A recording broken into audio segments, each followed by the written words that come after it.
ایک فقیر تھا، اس کا مزاج یہ تھا کہ جو بھی اس کے ڈیرے پہ آتا اس کو کھلاتا اور اس کی خدمت کرتا، اور یہ فقیر کا مزاج ہوتا ہے۔ بابا بلے شاہ نے کہا تھا نا، اٹ کھڑک کے دکڑ وجے تتا ہووے چلا، آن فقیر کھا کھا جاون راضی ہووے بلا۔ تو یہ فقیر کا مزاج ہوتا ہے کہ لوگ اس کی چوکھٹ پہ آئیں اور وہ لوگوں کو جو ہے وہ کھلائے، ان کی ضروریات کو پورا کرے۔ تو وہ درویش تھے اور جو بھی ان کے پاس آتا اس کی خدمت کرتے۔ ان کے پاس کبھی رقم نہ ہوتی تو ادھار لے کے لوگوں کی خدمت کرتے، حتیٰ کہ جب ان کا آخری وقت قریب آیا اور حالات ایسے ہو گئے کہ لوگوں کو لگا کہ بابا جی اب رخصت ہونا چاہ رہے ہیں، تو سارے قرض خواہ اکٹھے ہو کے بابا جی کے پاس آ گئے کہ جناب ہمارا قرضہ ادا کیجئے۔ ایک جمگٹا بن گیا، اور بابا جی کو یہ فکر تھی کہ یہ میرے مہمان ہیں اور میں ان کی خدمت کرنے کے قابل نہیں ہوں، میرے پاس کچھ ہے نہیں۔ اتنے میں ایک چھوٹا سا بچہ تھا، وہ گلی میں پتیسا بیچ رہا تھا۔ آواز لگائی تو بابا جی نے اشارہ کیا، کہا میرے ان مہمانوں کو کھلا دو۔ اس نے اللہ کا شکر ادا کیا کہ میں سارا دن گلیوں میں گھوم کے جو بیچنا تھا ایک جگہ ہی مجھے گاہک مل گیا۔ اس نے مہمانوں کو سارا کھلا دیا اور بابا جی سے کہا کہ پیسے۔ تو بابا جی کہنے لگے بیٹا بیٹھ جاؤ۔ بیٹا بیٹھ گیا۔ تھوڑی دیر کے بعد اس نے پھر کہا کہ بابا جی پیسے۔ تو بابا جی نے کہا یہ سارے پیسے لینے والے بیٹھے ہیں، جب ان کو دوں گا تو آپ کو بھی دے دوں گا، آپ بھی بیٹھ جائیے۔ تو وہ یتیم بچہ تھا، اس کی بیوہ ماں نے اس کو تھوڑا سا پتیسا تیار کر کے دیا تھا، وہ روزانہ صبح دیتی تھی، وہ بیچ کے آتا تھا، اس سے گھر کا چولہا جلتا تھا۔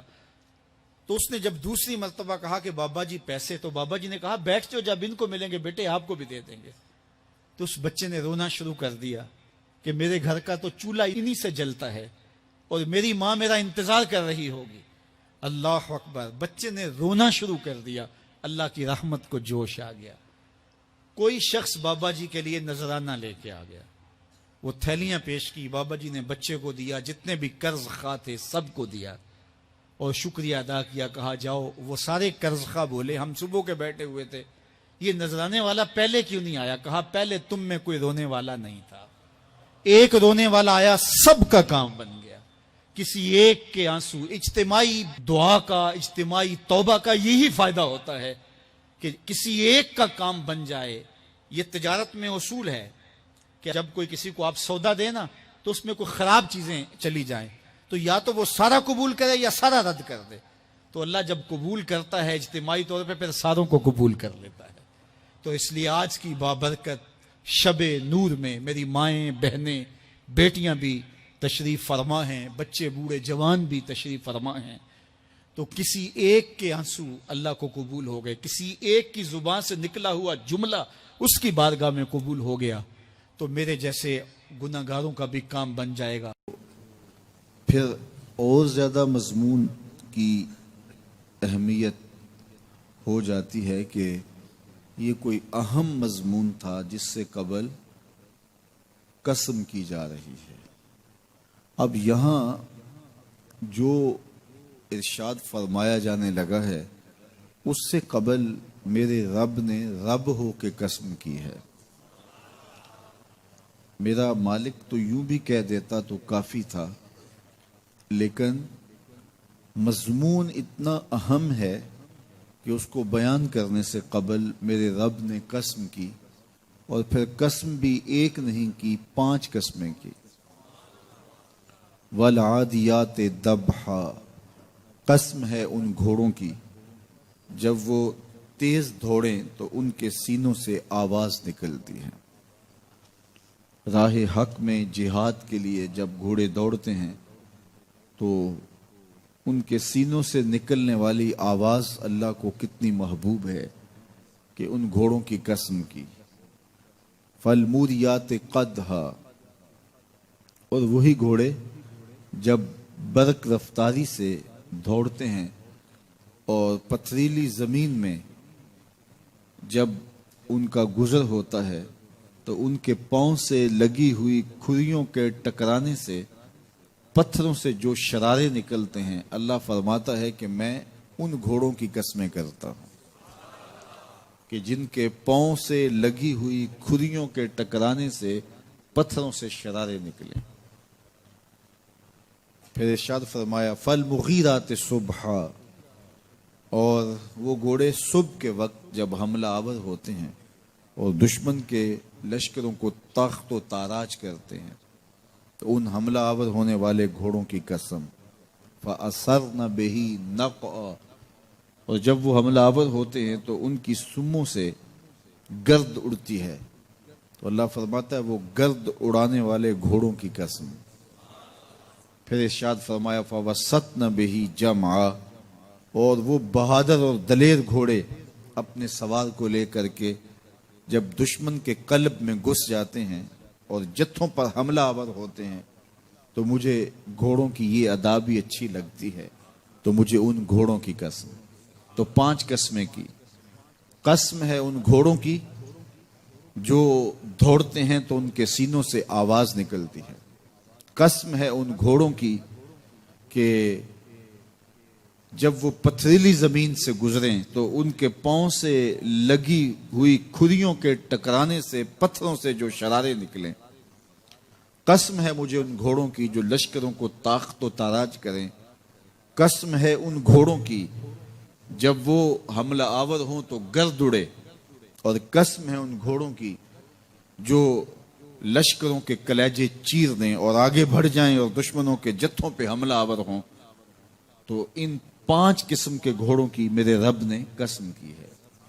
اللہ اکبر، میرے مالک ذات کے گھوڑے اور تو ان کی قسمیں کرے، تو کہا کہ یہ گھوڑے میرے محبوب کے غلاموں کے ہیں۔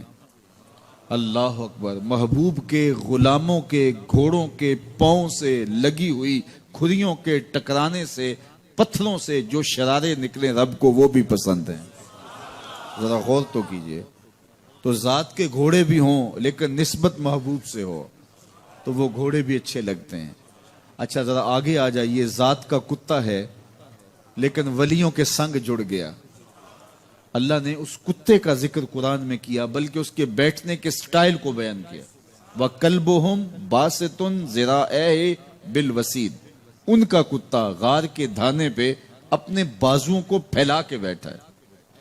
غار کی دہلیز پر بیٹھنے والے کتے کی حیت جلوس کو، اس کے بیٹھنے کے سٹائل کو قرآن نے بیان کیا۔ مالک اس میں ہمارے لیے کیا ہدایت ہے؟ ایک کتے کے بیٹھنے کے سٹائل کو تو بیان کر رہا ہے، اس کی حیت جلوس کو بیان کر رہا ہے، انداز نشست کو بیان کر رہا ہے، تو قرآن تو سراپا ہدایت ہے، تو اس میں ہمارے لیے کیا ہدایت ہے؟ کہا یہی تو بتانا چاہتا ہوں کہ ذات کا کتا بھی ہو، سنگ نیکوں کے جڑ جائے تو وہ قابل ذکر ہو جاتا ہے، اور اگر تم میرے ولیوں سے جڑ جاؤ گے پھر تمہارا مرتبہ کیا ہوگا؟ یہاں تو کتے جڑ جائیں تو قابل ذکر ہوتے ہیں۔ اچھا ذات کی چیونٹی ہے لیکن راہ تکتی حضرت سلیمان پیغمبر کا، تو اس چیونٹی کی گفتگو اللہ نے قرآن میں بیان کر دی اور اس کے نام کی صورت اتار دی۔ النمل، سورہ نمل اس چیونٹی کے نام پہ صورت ہے جو حضرت سلیمان علیہ السلام کی راہیں تک رہی تھی اور اپنی ہمجولیوں سے کہہ رہی تھی جلدی جلدی اپنی بلوں میں داخل ہو جاؤ، اللہ کے نبی کا لشکر بے خبری میں کہیں تمہیں کچل نہ ڈالے۔ اور حضرت سلیمان نے اس چیونٹی کی بات کو سنا، فَتَبَسَّمَ ضَاحِكًا مِّن قَوْلِهَا، اور مسکرا بھی پڑے۔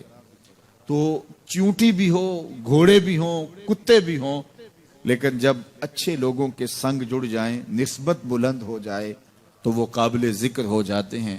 تو ہیں گھوڑے لیکن میرا رب رب ہو کے قرآن میں ان گھوڑوں کی۔